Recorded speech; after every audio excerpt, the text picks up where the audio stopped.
Hello everyone, good evening, good evening. I hope I am audible, visible. क्या मैं live आ चुकी हूँ? क्या मुझे देख पा रहे, सुन पा रहे? जल्दी से बता दीजिए। A very good evening to all of you. I hope you all are एकदम बढ़िया, एकदम मस्त और एकदम ढिंचैक। Hi everyone, good evening. So first of all my apologies कि मैं ये सेशन कल नहीं ले पाई। ट्यूसडे जो है they are meant for chemistry, NSEJS chemistry B2A series, basic to advanced series, but because of some medical emergency I couldn't take the session yesterday, so that is why I'm taking this session today, so that आपका कोई weekly lag ना आए. Yes, hi everyone, I hope I'm audible and visible. Good evening everyone, good evening. So this is a series specifically to those students, for those students actually जो कि junior science olympiad that is NSEJS exam को target करते हैं in grade 8th, 9th and 10th, right. This is a junior science olympiad exam जो कि एक tough exam है जिसमें स्कूल के करिकुलम से बहुत बियॉन्ड पूछा जाता है। एग्जाम होता है नवंबर में, तो अभी बहुत समय है एग्जाम में, तो हम चाहते हैं कि हमारी जो तैयारी है वो बहुत बढ़िया हो, right. So this series B2A series in which we are studying in detail all the important topics for NSEJS, and of course the medium is English, right? So let's start today's session without wasting much time. Yes, so NSEJS chemistry atomic models. In the last week session we talked about Dalton's atomic theory.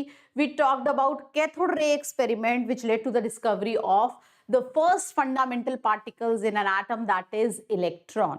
So we studied all the properties of electron in the last session, all the experiments performed by J.J. Thomson or Millikan to calculate the charge, mass or charge by mass ratio of electrons. We studied all that in the last session. So anyone who missed that first lecture of structure of atom where we talk about the subatomic particles, do check that, right? So now today we are going to move ahead in this series. We are going to study further, guys, right?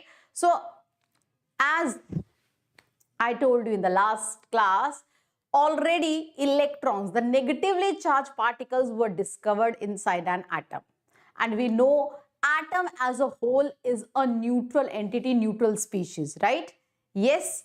So there has to be some positive particle inside an atom.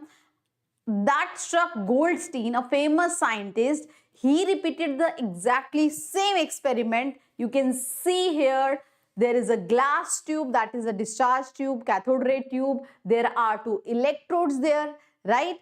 And he performed exactly the same experiment as performed by William Crookes, Faraday, or our very own J.J. Thomson, right? So what Goldstein did, because he thought that overall atom is a neutral species, and if there is a negatively charged particle inside an atom, there has to be some positively charged particle inside an atom, right? So he performed exactly the same experiment, and he was expecting similar kind of observation. If there is some positively charged particles, they should get attracted towards negatively charged electrode, that is cathode, and they should strike behind the cathode, and there has to be some glow behind the cathode, but nothing of that sort happened, right? If that happened, it could have been observed by already by our William Crookes or Faraday. So what Goldstein did in this is he took perforated with the holes. He took a perforated electrode. So there is anode, there is cathode, but he took that cathode, right? That cathode is perforated. That means there are some holes in the cathode, so that if there is some particle which are not able to penetrate or pass through the cathode, they should be able to, because it has holes, right? Yes. So you can see here. Also, when he took perforated cathode, he could see the glow behind the cathode. That means there are certain particles, positively charged particles, which are getting attracted toward negatively charged electrode, that is cathode, penetrating it and striking the glass behind it, producing a glow, right? Yes, so that is, they are producing a glow. So that shows there are certain particles, right? So this beam of positively charged particles, it is termed as anode rays, because they are supposed to be, they were believed to be originated from anodes, right? They are anode rays or canal rays because they are passing like a canal. Yes. So what is the difference that you can make out between the cathode rays which are having electrons in them and anode rays which are having positively charged particle?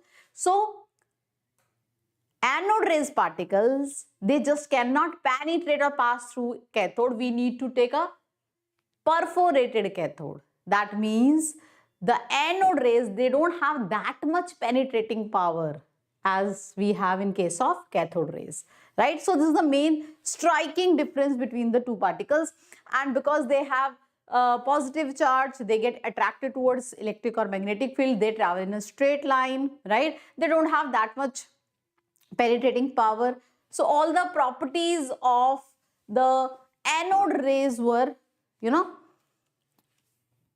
all the properties of anode rays were observed, calculated, right? Yes. Okay, now my dear student, let me tell you exactly what is happening inside the discharge tube. So this is my discharge tube. This is my discharge tube. Please understand nicely, be careful. Actually, I am telling you what is exactly happening inside your discharge tube. So there are two electrodes, right? Two electrodes. The electrode which is connected to the negative terminal of the battery, external battery, that is cathode. And the electrode which is connected to the positive terminal of the battery, that is anode, right? So electrodes are basically atoms only. Yes. So when the high voltage is given, what happens is the atoms, of course, everything is made up of atoms. So the atoms of this cathode, they have electron in them. So electron got that energy to come out of that atom. So because we apply high voltage, right? So what happens? The electrons inside from these atoms, they just come out. They just knocked out of the atom, right? Because electrons need energy to come out of that atom. So they got that energy because of the external voltage that we apply. So now these electron, negatively charged particle, because they are negatively charged particle, they obviously get attracted towards the positive electrode. So they start moving toward this positive electrode. So this beam of electrons, they start traveling towards our positive electrode, that is anode, and these particles are electrons, and these beams collectively is known as cathode rays because they are originating, they are coming out of cathode electrode, right? Yes. Now what happens in the path? So when these fast moving electrons are coming, they just collide with the gas atom which was filled in the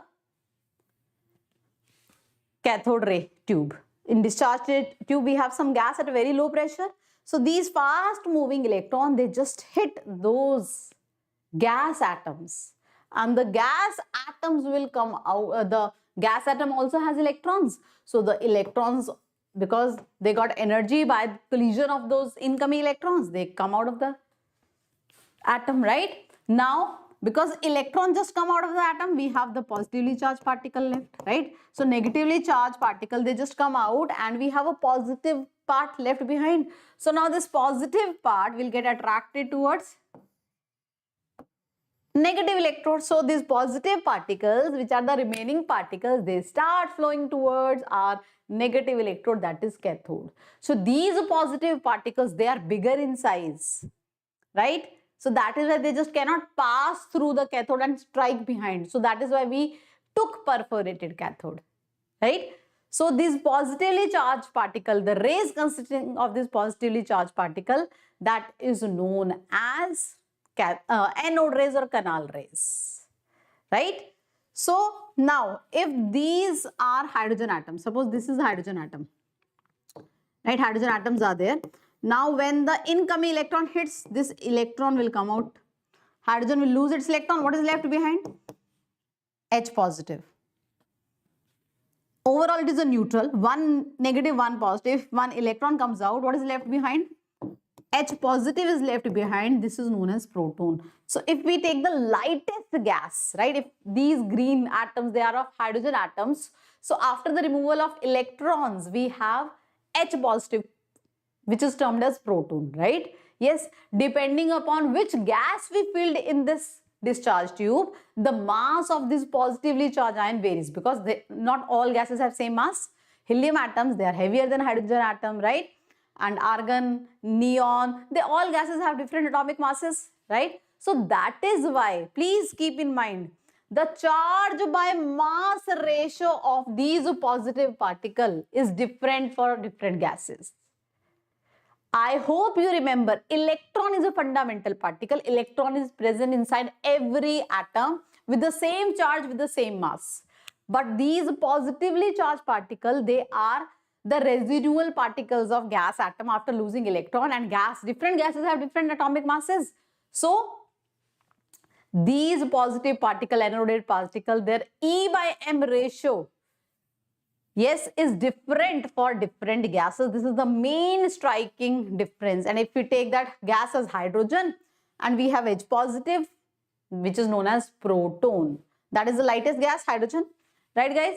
So that is the discovery of positively charged particle inside an atom. There is a negatively charged particle, there is a positive particle discovered by Goldstein. Now happy ending, everyone is thinking, okay, atom is neutral, it has electron, it has positively charged particle, there shouldn't be anything else inside an atom. Is there anything inside an atom?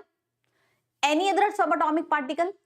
Yes, later on scientists, very late in 19th century, they could discover the third subatomic particle, very late after the discovery of electrons or protons, that is known as a neutron. A particle which has no charge, because already atom is neutral, but it has a mass nearly equal to proton, or even in fact slightly more than proton. So discovery of neutron, the third particle, the third subatomic particle inside an atom, that was discovered by James Chadwick by a nuclear reaction, not a chemical reaction. It is a nuclear reaction by which neutrons were discovered. So there is a beryllium and there is an helium. So the bombardment of alpha particles with the sheet of beryllium, alpha particle. Let me tell you guys what is alpha particle. So what is alpha particle? Helium having atomic number 2, mass number 4. So one helium atom has 2 electrons. So if we take out that 2 electrons, there is no electron left. We just have a positively charged species left behind. So if you take both the electrons of helium out of the atom, this helium 2 positive ion is known as alpha particle. This is known as alpha particle. Yes, this is known as alpha particle. So what James Chadwick did, there is a beryllium sheet. He hit that beryllium sheet, collide that beryllium sheet with alpha particles, and as happened in nuclear reaction, when element gets converted to another, so beryllium we get carbon, and there is another particle which was there, which came out, and it was discovered as a neutron. Neutron, the third particle, neutron, which is a neutral particle, no charge. It has a mass, right? It has a mass nearly equal to proton. Right? So who discovered neutrons? James Chadwick. So James Chadwick discovered a neutron, the third particle, neutral particle, right, inside an atom with no charge. James Chadwick, right? Yes, guys. So please see. So this is a quick summary. The charge on electron, the charge on proton, the charge on neutron, you should all know. You should know the, atomic mass of these subatomic particles along with the charge, the abbreviation that we use. So everyone, please take a note of it. Take a note of it, guys. So let me change the background. This seems, I guess, bit blurry.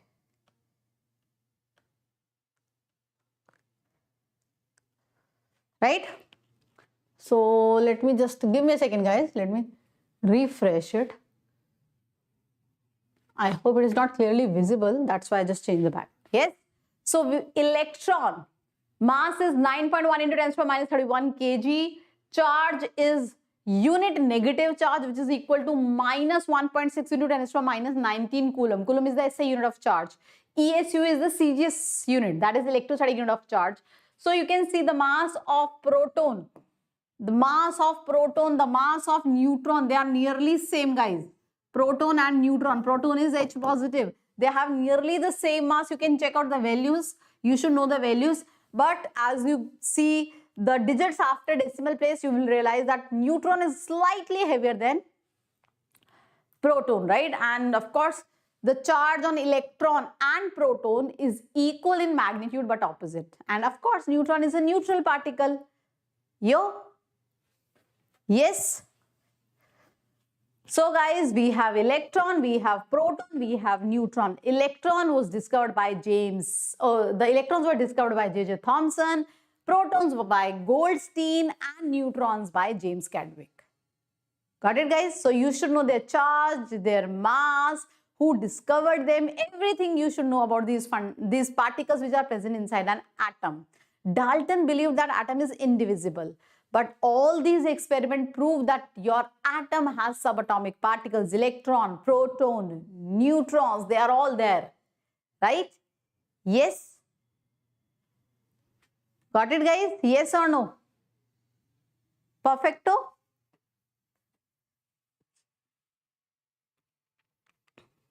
Now, electron, proton and neutron were respectively discovered by, who discovered electron, proton and neutron, guys? Who discovered electron, proton and neutron? Who discovered electron, proton and neutron?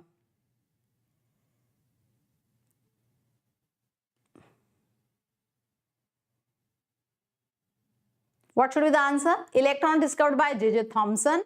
Proton discovered by action performed by James Chadwick. Got it, guys? Yes? D donkey is the option. Yes? So, pardon guys, cricket everyone, first learn the spelling of loser word, right? You should better take lower classes rather than anything related to Olympiad to get to know the spelling of loser first, right? And yes, I don't know why you are here. If you are here to spread hatred or some negativity, please find some better, time pass. Yes, I hope there are so many things that you can do better, more positive in your life rather than, unnecessarily putting the negative words or the comments. Yes. Okay. Next. Which of the following statement about the electron is incorrect? Which statement is incorrect? It is a negatively charged particle. The mass of the electron is equal to the mass of neutron. It is a basic constant of all atoms. It is a constant of cathode rays, which is not the correct statement. Yes, Pythagoras. Indeed, definitely. So, which is not the correct statement? So, the mass of electron is very small, negligible as compared to the mass of proton or a neutron. So you should all know this thing. The mass of electron, it is this much time the mass of 1840 times the mass of proton. So mass of electron is very less, negligible as compared to the mass of proton or a neutron. Yes, got it, guys? Let's move ahead.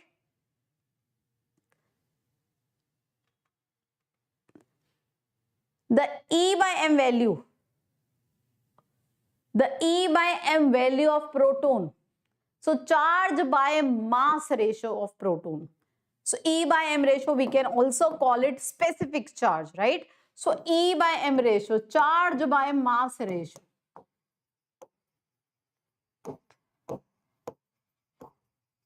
Charge by mass ratio, E by M ratio.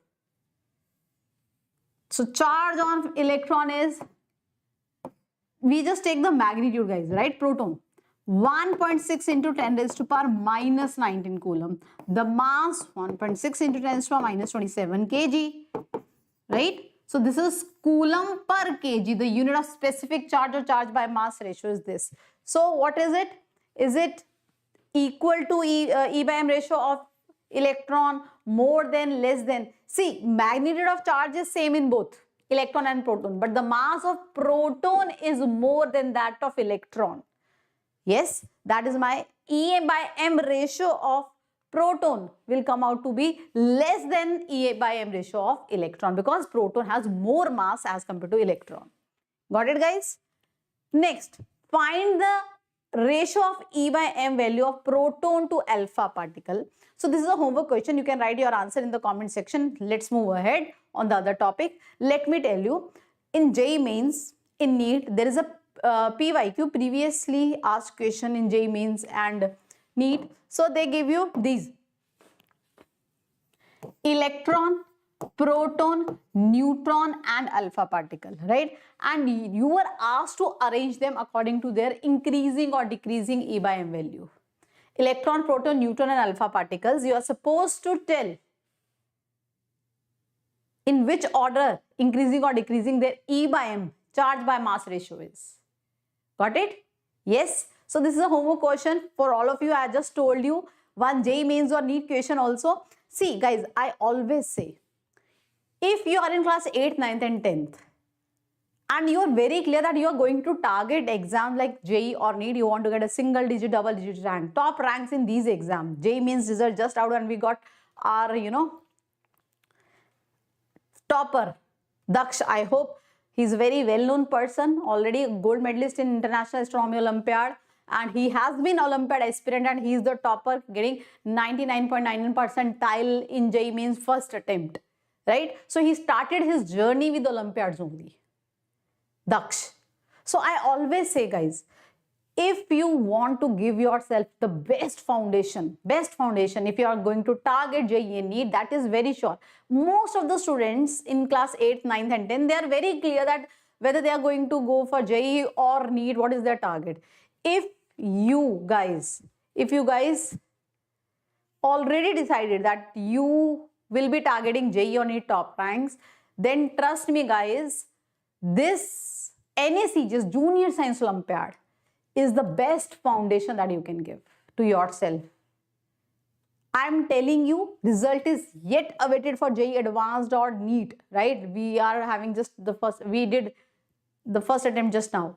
We are done with that. We are still having the second attempt. We are having the JEE Advanced. We'll be having NEET exam this year. But I'm telling you, because most of the students who are going to appear in these exams from Vedantu, they are those who started their journey with Olympiads with us. So I can vouch, abhi exam is not done, right? That they will really going to perform really good. Like they will be getting good ranks indeed. Why I have this confidence? Just because I know their journey. How they started, what all they did in class 8th, 9th or 10th.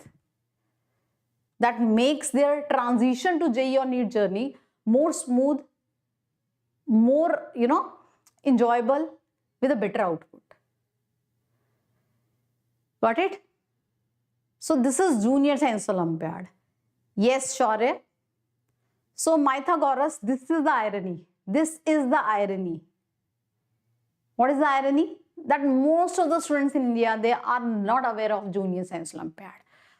There are lakhs and lakhs of students in India who are like very much interested in science and technology. Many students in India in class 8, 9th and 10th, they are very much interested in science and technology. They want to pursue their career in science and technology. Still, they are not aware of this most prestigious Olympiad that they can give. Junior Science Olympiad, NSEJS exam.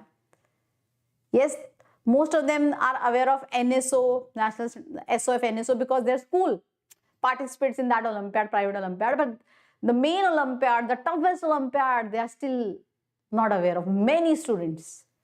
So I have been using this platform from the past 5 years to make students aware. If you are interested in science, if you want to explore more science, if you want to go beyond your school curriculum, if you want to develop scientific aptitude, this is one exam that you should definitely prepare for, right?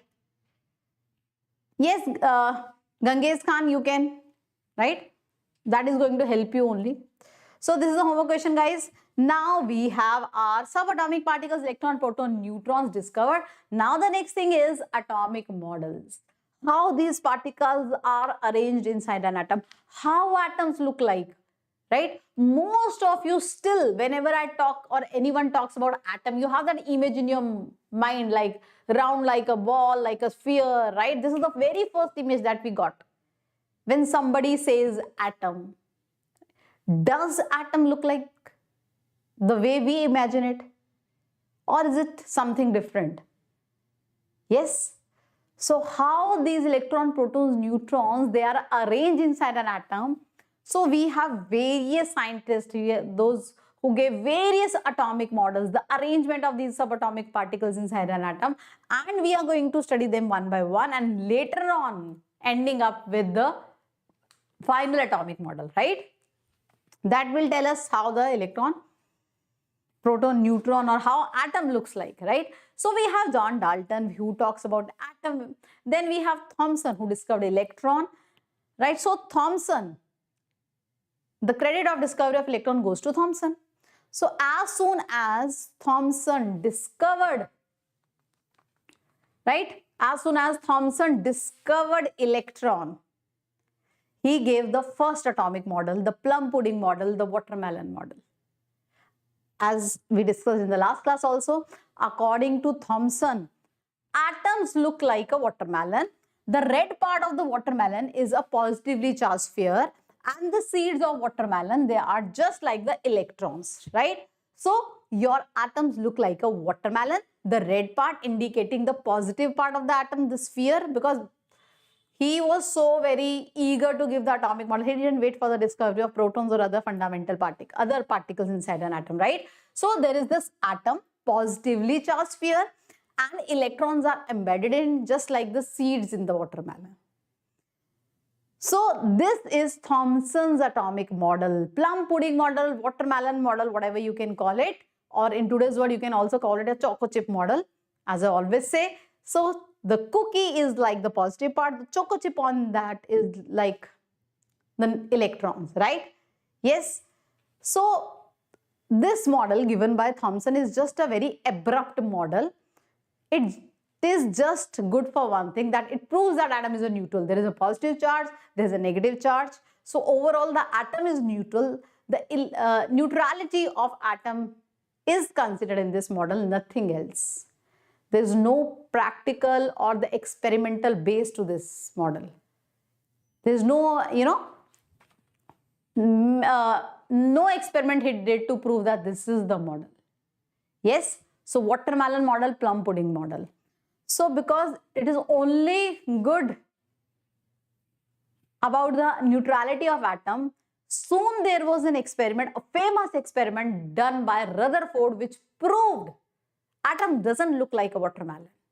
So now we are going to do one of the very famous, very important experiment, Rutherford's alpha scattering experiment. So Rutherford was the scientist who performed an experiment, right? And he proved that atom doesn't look like a watermelon as said by J.J. Thomson.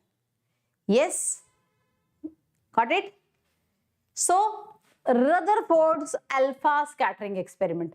What Rutherford did in his experiment, Rutherford must be a rich guy. He used gold foil in his experiment, guys, right? So jokes apart. So in his experiment, what Rutherford did, he took a thin gold foil, right? He took a thin gold foil and he bombarded alpha particle on that thin gold foil. These are the alpha particle. I just told you what are alpha particles? Helium nuclei, helium-2 positive, right? So, and there is this detector zinc sulfide screen around that gold foil. So if there is some particle, alpha particle that will hit the zinc sulfide screen, it will glow. Because you just can't see these particles with your naked eyes. So you need a zinc sulfide screen. If these particles hit that screen, there is a glow that you can see and you can get to know, yes, the particle is there, right? So there is a source from which alpha particles are coming. They are hitting the thin gold foil, and by observing how these alpha particles are scattering when they are being bombarded on a gold foil, he concluded his atomic model, how the atom should look like. Because gold foil, it is a gold element, right? It has atoms, gold atoms. So alpha particles, as I just told you, alpha particles are, what are alpha particle, guys? Alpha particle is a helium-2 positive nuclei, right? Helium-2 positive is alpha particle. So it is a positively charged particle basically. This is alpha particle, right? So it is a positively charged particle. So he was striking positively charged particles on gold foil having gold atoms, right? So what did he observe, guys? So you can see here, most of the alpha particles, they just pass through the gold foil. Most of the alpha particles. Few alpha particles, when they go near to the gold foil, they just got deflected by certain angles. Most of them just pass through the gold foil. Few particles, they just got deflected from certain angles. Even fewer, very few particles, when they approaches this gold foil, they just bounce back. Yes?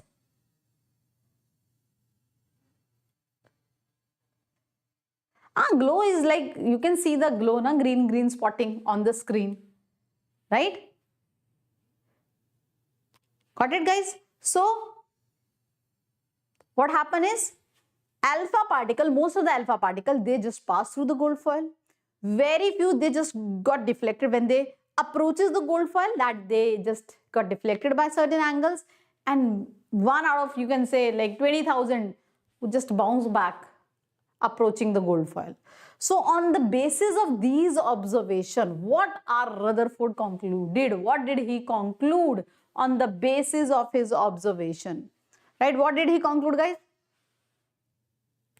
What did he conclude on the basis of these observations? Like most of the alpha particles, right? They just pass through.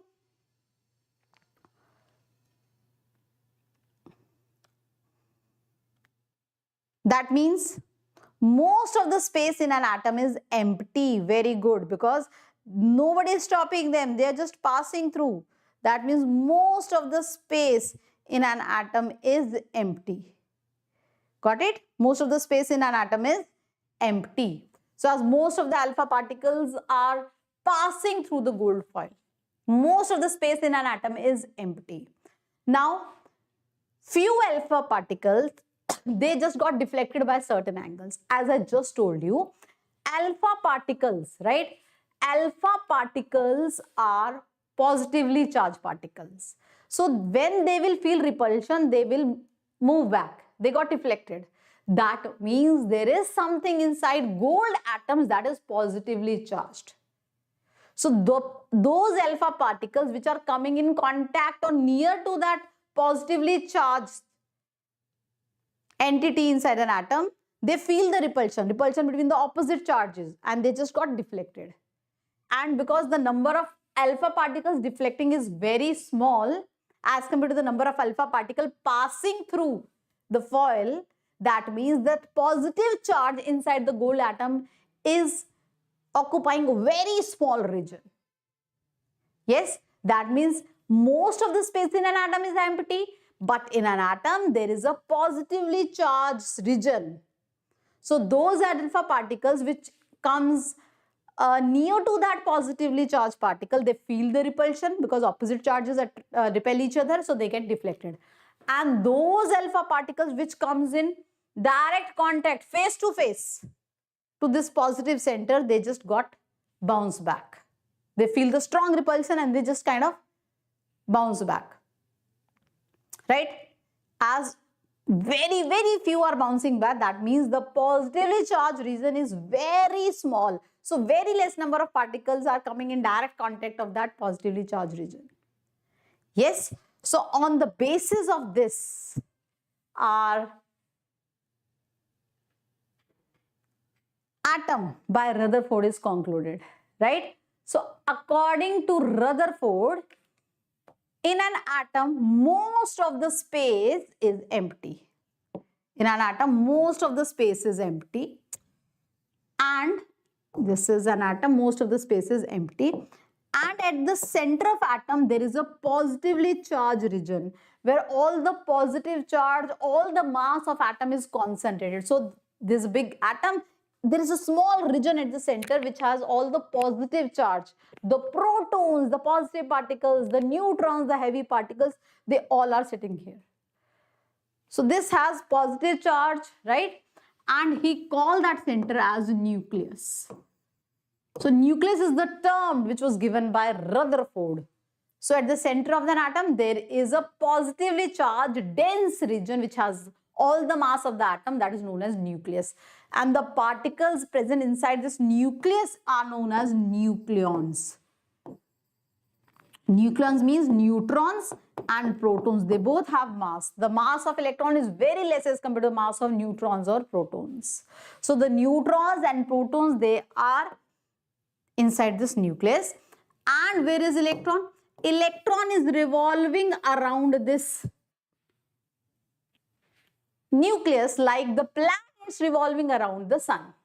So this is what Rutherford told us about the atom. That most of the space in an atom is empty. Everything is made up of atom and most of the space in an atom is empty. And at the center of atom, there is a positively charged dense region which is known as nucleus. And around that nucleus, electrons are revolving, just the planets revolving around the sun. This is Rutherford's atomic model, which talks about nucleus. And you can say, if atom is like a stadium, football stadium, the football is like the nucleus. You can well imagine how small your nucleus is as compared to the mass of atom. Got it, guys? Yes. So, let me give you one more. So, the order of radius of atom, is 10 raised to power minus 10 meter, that is 1 angstrom. And the order of radius of nucleus is 1 Fermi, that is 10 raised to power minus 15 meters. So as compared to the size of atom, nucleus is very small. You should know these terms. Got it? Yes, very small. Nucleus is very, very small, guys.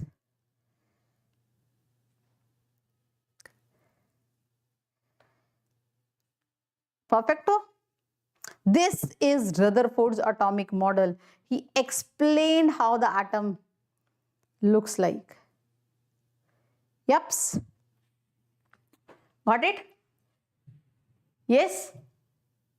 So on the basis of his observation, he told us how the atom look like. Yo guys? Yups. So there's some issue with the lighting today, I guess. This text is not clearly visible. Yes. Got it? But Rutherford said atom electrons are revolving around the positively charged center. As soon as the famous physicist Maxwell heard this thing, he was in a mode of shock. What? What did Rutherford say? What did he say? He just said that electron, which is a negatively charged particle, is moving around a positively charged particle. So there is a famous, well-proved theory in physics by Maxwell which says if a charge is moving around another charge, if a charge is in acceleration around the other charge, the moving charge will lose its energy. So according to Rutherford, electron, a charged particle, is revolving around a nucleus, another charge. So according to Maxwell theory, that moving electron should lose its energy.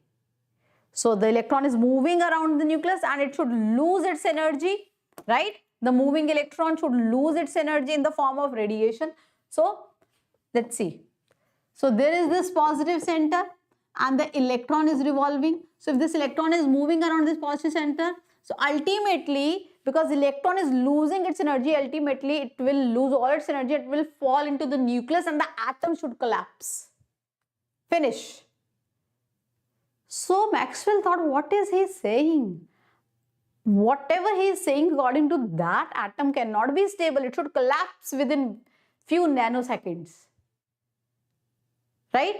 This he has already proved in the physics theory of electromagnetism, that when there is a moving charge, which is moving, accelerating around another charge, the moving charge will lose its energy in the form of radiations, electromagnetic radiations, and ultimately the electron keep on losing the energy and it should fall into the nucleus and the atom just collapsed, ended. Right? So this leads to the failure of Rutherford model. Yes. So the first atomic model was given by J.J. Thomson, which was proven wrong by Rutherford by doing alpha scattering experiment. So if your atom looks like watermelon, the observation in Rutherford's alpha scattering experiment must be different. Right? Yes, it should not be like very few particles should be deflecting, because if atom of the gold foil, they are like what Thomson said, like watermelon. So most of the alpha particle, because according to Thomson, it is a positively charged sphere. Atom is a positively charged sphere. So if atom is a positively charged sphere, while doing the scattering experiment, alpha scattering experiment, Rutherford should observe the most of the alpha particles should be deflecting. Right? If it is heavy atom. Got it? Yes. So Thomson's atomic model, then we have the failure of Thomson because of Rutherford's alpha scattering experiment. In fact, Rutherford's alpha scattering experiment failed because of Maxwell's electromagnetic theory. Got it, guys? Yes.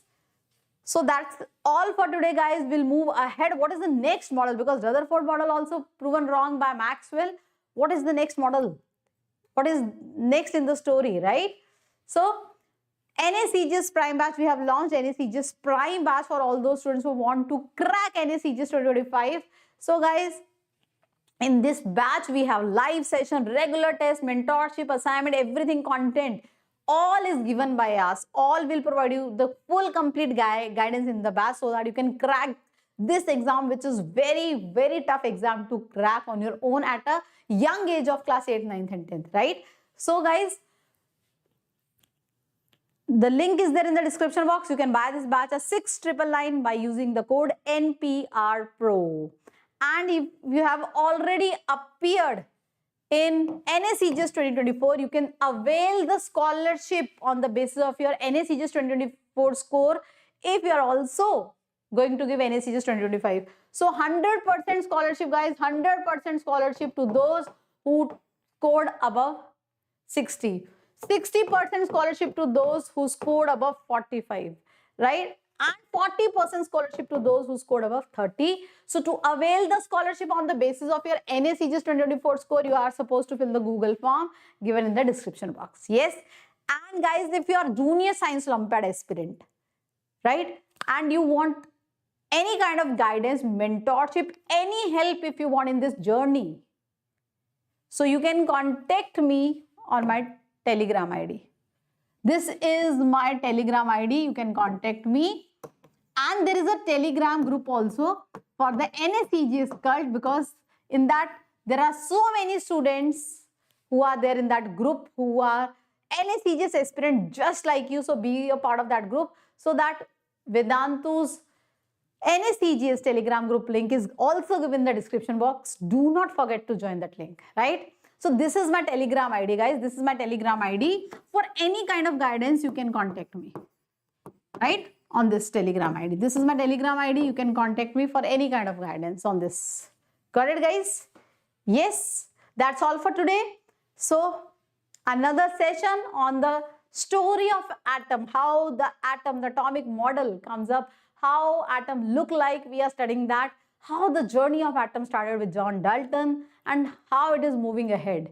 Yes, guys. So that all we are studying. So Saurav Ranjan, your DOB is 2010. So unfortunately, you are not eligible for Junior Science Olympiad this year.